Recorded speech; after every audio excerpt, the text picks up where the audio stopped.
Audio Jungle.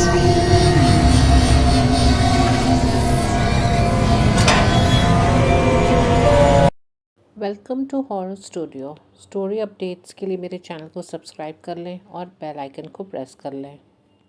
आज की कहानी है टीना और महेश की। इन दोनों की शादी हुई थी, लेकिन महेश अपनी फैमिली के साथ नहीं रहता था। वो अपनी वाइफ को लेकर एक अलग फ्लैट में शिफ्ट हो गया था। वो बहुत ही अच्छा लैविश फ्लैट था। महेश जो कि कॉल सेंटर में काम करता था, तो उसकी शिफ्ट नाइट की ही होती थी। और टीना जो कि घर पे सारा दिन अकेली होती थी, वो एक हाउसवाइफ थी। और हाउसवाइफ के साथ साथ वो एक ऑनलाइन बिजनेस भी किया करती थी, जैसे कुछ कपड़े के, एक्सेसरीज़ के, ये सब की। महेश रात को कॉल सेंटर चला जाया करता और टीना सारा दिन घर का काम से फारिग हो करके फिर वो अपना ऑनलाइन काम में लग जाया करती। एक दिन टीना जब मार्केट जाती है शॉपिंग करने के लिए, जैसे कि वो अपने ऑनलाइन बिजनेस के लिए मार्केट से ही सामान लाया करती थी, वो शॉपिंग कर रही होती है। उसने काफ़ी चीज़ें खरीदी होती हैं, बहुत सी ऐसे कपड़े, बहुत सी ऐसी एक्सेसरीज़, ज्वेलरीज़ और बहुत से और भी, जैसे बैग्स हो गए या सैंडल्स वगैरह हो गए। उस दिन वो शॉपिंग करके काफ़ी थक गई होती है और वो सारे बैग्स वगैरह लेकर घर आ जाती है। टीना जब घर पे आती है तो महेश सोकर उठ चुका होता है और हमेशा की तरह उसकी नाइट शिफ्ट रहती है, तो उसे काम पे जाना होता है। टीना उसके लिए गरम गरम खाना रेडी करती है और उसके टिफ़िन रेडी करती है। ये दोनों साथ में मिलकर खाना खाते हैं और उसके बाद महेश अपने ऑफिस के लिए निकल जाता है। टीना जो कि घर पे बिल्कुल भी अकेली होती है, वो थोड़े अपनी चीज़ों को देखती है। फिर वो सोचती है कि आज मैं बहुत थक गई हूँ, अब ये सारे काम मैं कल सुबह ही कर लूँगी। वो अपने कमरे में लेटने के लिए चली जाती है। टीना की शुरू से ही आदत रहती है, जब वो सोती है तो उससे पहले वो बुक्स पढ़ा करती थी। उस दिन भी वो बुक्स पढ़ कर के सो रही होती है। सुबह अचानक बेल बजने से उसकी आंख खुलती है। महेश जो सुबह 7-8 बजे तक वापस आ जाया करता था और थोड़ी देर वो भी सो जाया करता था। हमेशा की तरह टीना सुबह अपने किचन की काम ख़त्म करती है, अपने घर के सारे काम ख़त्म करके फारिग हो जाती है, क्योंकि महेश तो सो रहा होता है। वो हॉल रूम में बैठ कर के अपने सारे बैग्स वगैरह चेक करती है। तभी उसके हाथ में कुछ ऐसी चीज़ आती है जिसे देखकर वो सोचती है ये क्या है। जब वो अपने हाथ में लेती है तो उसे ये एक लॉकेट मिलता है। ये सोचती है कि ये लॉकेट कहाँ से आया, मैंने तो इसे नहीं खरीदा था।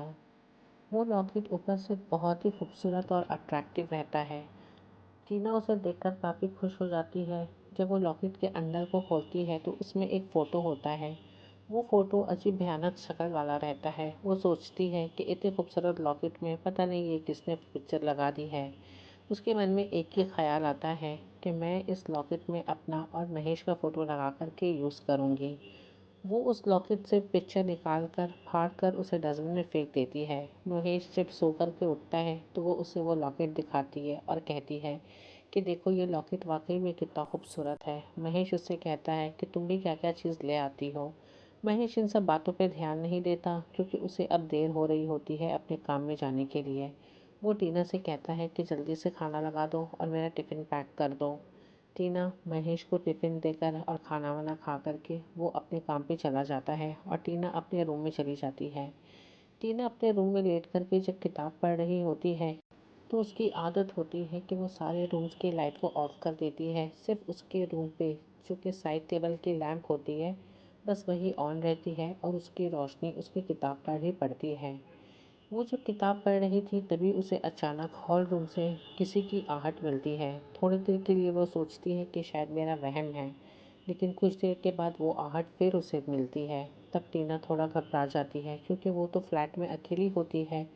वो अपने कमरे की लाइट ऑन करके हॉल रूम की तरफ जाती है। वो इधर उधर हर तरफ देखती है, लेकिन वहाँ कोई भी नहीं रहता। लेकिन बस थोड़ी देर बाद टीना की नज़र उसके बाथरूम वाले वॉल पर पड़ता है। वो चीज़ जो दीवार पर वो देखती है, वो उसे देखकर वहीं जम जाती है। उस दीवार पर सेम वही चेहरा का एक निशान बना हुआ रहता है, जो चेहरा लॉकेट में रहता है। थोड़ी देर के लिए टीना काफ़ी घबरा जाती है और वो अपने कमरे में वापस आकर दरवाज़ा बंद कर लेती है। वो महेश को फ़ोन करती है, लेकिन महेश काम के कारण फ़ोन नहीं रिसीव कर पाता। वो बहुत डरी हुई होती है और अपने कमरे में जाकर के लेट जाती है। थोड़ी देर के बाद उसकी आंख लग जाती है। उसके दिमाग में यही चीज़ चलता रहता कि आखिर वो है क्या, वो वही शक्ल, वही चीज़ जो मैंने उस लॉकेट में देखा था। जब उसकी आंख लग जाती है तो उसकी नींद में टीना को एहसास होता है कि कोई उसके सर पे हाथ फेर रहा है और आहिस्ते आहिस्ते वो हाथ उसके गले पर आ रहा है जो कि उसके गला दबा रहा है। टीना अपने आप को बचाने के लिए अपने रूम का दरवाज़ा खोलती है और अपना मेन गेट का दरवाज़ा खोल करके बाहर की तरफ जाती है, जहाँ बिल्कुल भी अंधेरा होता है और वहाँ कोई भी नहीं रहता। वो ज़ोर ज़ोर से चिल्लाती है, लेकिन उसकी आवाज़ सुनने वाला वहाँ कोई भी नहीं होता। वहाँ बिल्कुल अंधेरा होता है। वो अपनी बिल्डिंग के कॉरिडोर में बिल्कुल अकेली होती है। उसे कोई भी लिफ्ट का रास्ता या बाहर निकलने का रास्ता नहीं मिलता।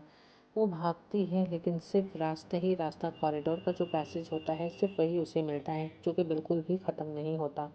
थोड़ी देर के बाद अचानक वो किसी चीज़ से टकराती है और वहीं गिर जाती है। तभी उसके कान में डोरबेल की आवाज़ बजती है। वो वहाँ चौंक कर उठकर बैठ जाती है। उसे खुद पर यकीन नहीं होता कि ये मेरे साथ क्या हो रहा है। मेरे साथ ऐसा नहीं हो सकता। अभी मैं कहाँ थी और अब मैं अपनी बेड पर हूँ। फिर वो दरवाज़ा खोलने के लिए जाती है तो महेश दरवाजे पर खड़ा उससे कहता है, मैं इतनी देर से बेल बजा रहा था, तुमने दरवाज़े खोलने में इतना देर लगा दिया।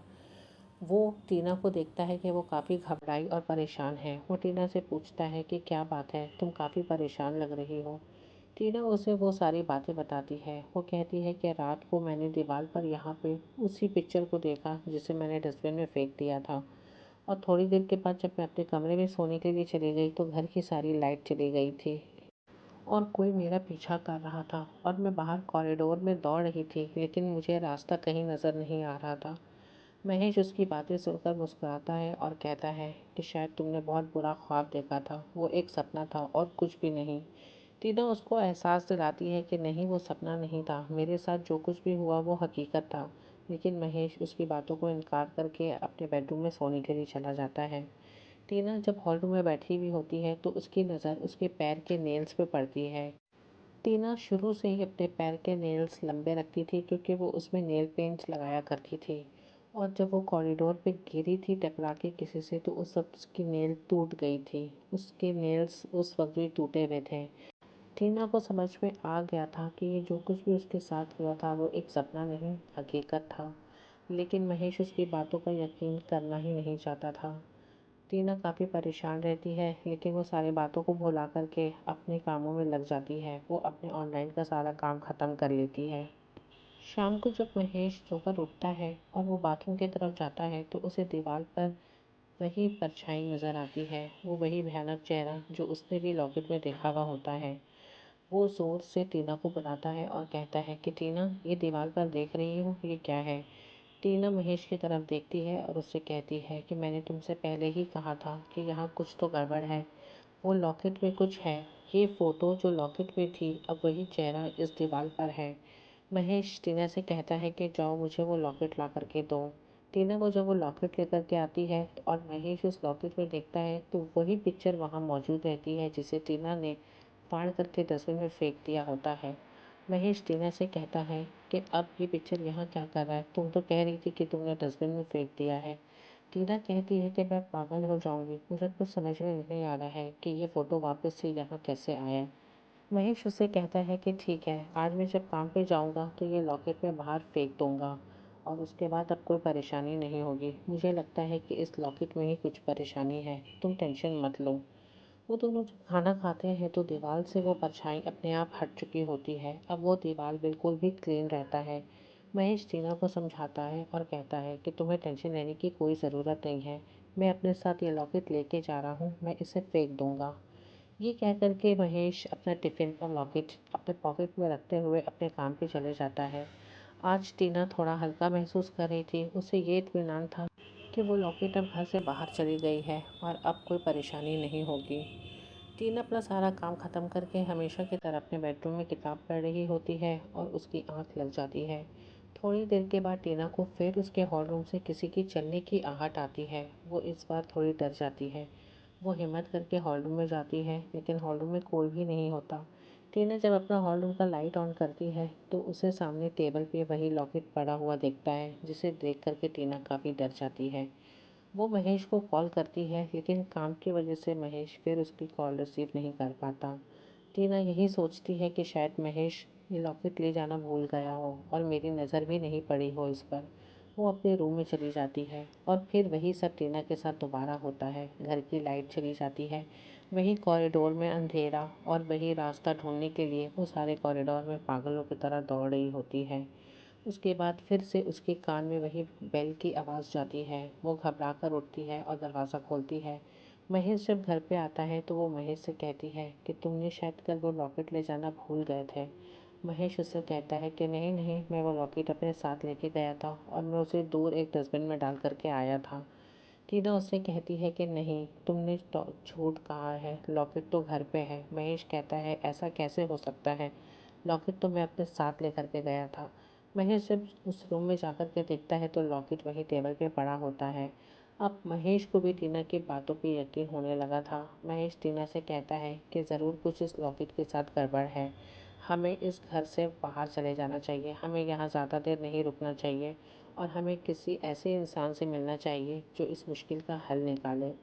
टीना काफ़ी घबराई हुई रहती है क्योंकि उन दिनों टीना प्रेग्नेंट भी रहती है। महेश उसे लेकर के उसकी बहन के घर चला जाता है। टीना अपनी बहन से सारी बातें बताती है और टीना जब उसके कमरे में रेस्ट करने के लिए जाती है तो उसके बैग में वही लॉकेट मौजूद होता है। इस बार महेश, टीना, उसकी बहन और उसके हस्बैंड वो भी वहाँ पे पहुँच जाते हैं वो लॉकेट देख करके। टीना अपनी बहन से कहती है देखो, मैंने कहा था ना, ये लॉकेट मैं घर पे छोड़ कर आई थी, लेकिन मुझे पता नहीं ये मेरे बैग में कहाँ से आ गई अब। टीना डरी भी होती है कि कहीं इस लॉकेट की वजह से उसकी बहन और उसकी फैमिली को भी कोई प्रॉब्लम ना हो। जब लॉकेट के बारे में सबको पता चलता है तब टीना की बहन टीना से कहती है मैं एक बाबा को जानती हूँ और हम कल ही उनके पास चलेंगे, तुम बिल्कुल भी मत घबराओ। रात काफ़ी हो जाती है। टीना और उसके हस्बैंड एक रूम में सो रहे होते हैं। तभी थोड़ी देर के बाद उनके सामने एक काला परछाई खड़ा होता है और वो आवाज़ लगा रहा होता है, टीना, टीना। ये आवाज़ से टीना के हस्बैंड की नींद खुल जाती है। महेश देखता है कि उसके बेड के सामने बिल्कुल टीना के करीब एक भयानक शक्ल वाली औरत खड़ी होती है। बिल्कुल वैसे ही चेहरा जो लॉकेट में होता है, जैसे कि मानो कि उसका चेहरा पूरा जला हुआ हो। वो देख करके काफ़ी घबरा जाता है और पीछे हटते ही वो बेड से गिर जाता है। उसकी आवाज़ से टीना की नींद खुलती है। वो टीना की तरफ इशारा करता है कि तुम्हारे बेड के पीछे कोई है। जब टीना पलट कर देखती है तो वो औरत ठीक उसके सर के सामने खड़ी हुई होती है और उसके हाथ जो टीना के गले की तरफ बढ़ रहे होते हैं। टीना ज़ोर से चीखती है, सारा घर उठ जाता है। जब वो कमरे में आते हैं तो वहाँ कोई भी नहीं होता। टीना ज़ोर ज़ोर से रोने लगती है और उसकी तबीयत काफ़ी ख़राब हो जाती है। टीना को लोग लेकर के हॉस्पिटल जाते हैं और उसकी मिसकैरेज हो जाती है। सुबह होते ही टीना की बहन टीना को, महेश को और अपने हस्बैंड के साथ उस बाबा के पास जाते हैं और वो उस बाबा से कहते हैं कि इस लॉकेट की वजह से मेरी बहन का बच्चा भी चला गया। बाबा उस लॉकेट को देखते हैं और वो महेश से कहते हैं कि तुम्हें फ़ौरन इस लॉकेट को, मैं जिसे एक बॉटल में बंद करके दूंगा, तुम्हें इसे कोई बड़ा दरिया में फेंक करके आना है और पलट कर पीछे नहीं देखना।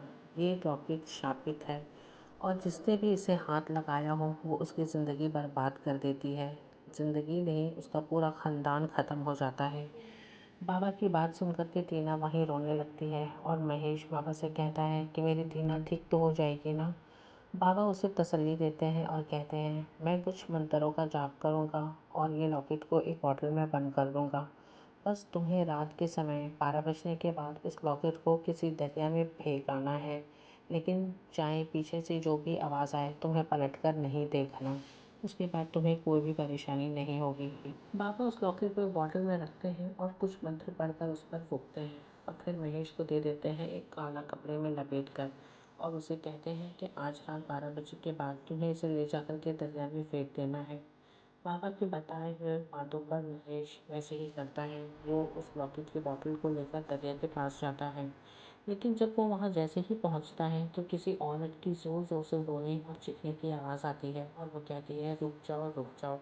लेकिन महेश को पता रहता है कि जैसे बाबा ने कहा था कि तुम्हें बहुत ऐसी चीज़ें रोकने की कोशिश करेंगी लेकिन तुम रुकना नहीं, और इस बॉटल को पानी में फेंक कर बिना पलटे हुए तुम वापस अपने घर सीधा आ जाओगे। महेश अपनी आंखें बंद करता है और हिम्मत करके बॉटल को पानी में फेंक देता है उस वक्त इतनी भयानक भयानक आवाज़ें अगल-बगल से आ रही होती हैं, मानो जैसे कि महेश को बस अभी ही खींच के अपने साथ ले जाएंगी। महेश जो कि अपने भगवान का नाम जप करते हुए आगे बढ़ता है और सीधा अपने घर को आता है। अगले दिन जब महेश सोकर के उठता है, टीना को दिखता है कि वो चैन की नींद सो रही है। तब वो समझ जाता है कि अब सब कुछ शांत हो चुकी है।